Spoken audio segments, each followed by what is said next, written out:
हाँ, आप लोगों ने इसके पहले देखा कि राधा ने किस प्रकार से भगवान श्री कृष्ण तक अपना संदेशा पहुंचाया, और उस संदेशे को पहुंचाने के क्रम में उसने अपने दूत के रूप में पवन को चुना, और उसी से यहां पर शीर्षक आपका पवन दूत का भी बना।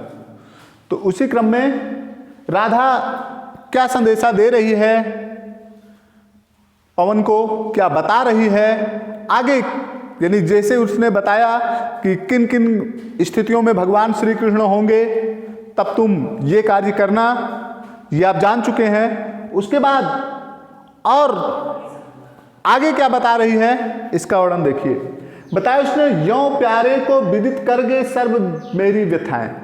इस प्रकार से प्यारे को मतलब भगवान श्री कृष्ण को मेरी संपूर्ण व्यथाएं बता करके धीरे धीरे वहन करके पांव की धूल लाना, कि धीरे धीरे कहा अगर तुमसे ये कार्य ना हो पाए जो बताया हमने, तो बताया कि धीरे धीरे वहन करके पांव की धूल लाना, भगवान श्री कृष्ण के पास पहुंचना और वहां से उनके पांव के पास पहुंचना और उनके पांव में जो धूल लगी हुई है उसको लाकर मेरे पास लेकर के आना।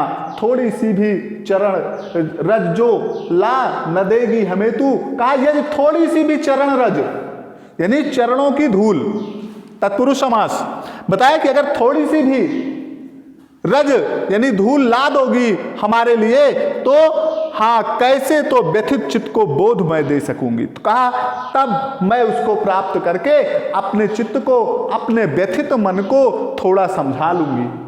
बताया पूरी होए ना यदि तुमसे अन्य बातें हमारी, कहा अन्य बातें जो हमने बताई यदि तुमसे कुछ पूरी ना हो पाए, तुम मेरी सहायता कुछ भी ना कर पाओ, तो तू मेरी विनय इतनी मान ले और चली जा।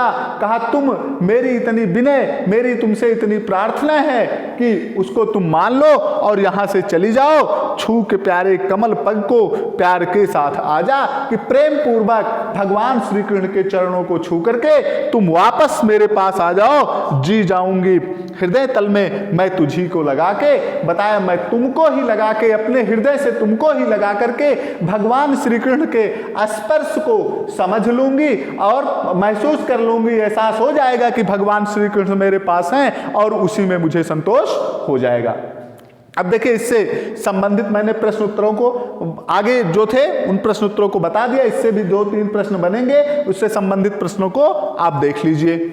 जैसे है बताया कि यदि राधा ने कहा ये तुम कुछ ना कर पाना, पवन से कहा कुछ ना कर पाना तो क्या कर पाना या क्या करना, तो बताया है कि उनके चरण को छू करके तुम मेरे पास चले आना। पूछा गया आपसे कि चरण रज में कौन सा समास है, तो यहां पर तत्पुरुष समास है। और अगर पूछा जाए आपसे कि कई व्यथाएं ना बता पाना तो क्या करना, यानी भगवान श्री कृष्ण को यदि अपनी व्यथाएं ना बता पाना तो क्या करना, तो उसका भी उत्तर होगा कि उनके चरण धूल को मेरे पास लाना।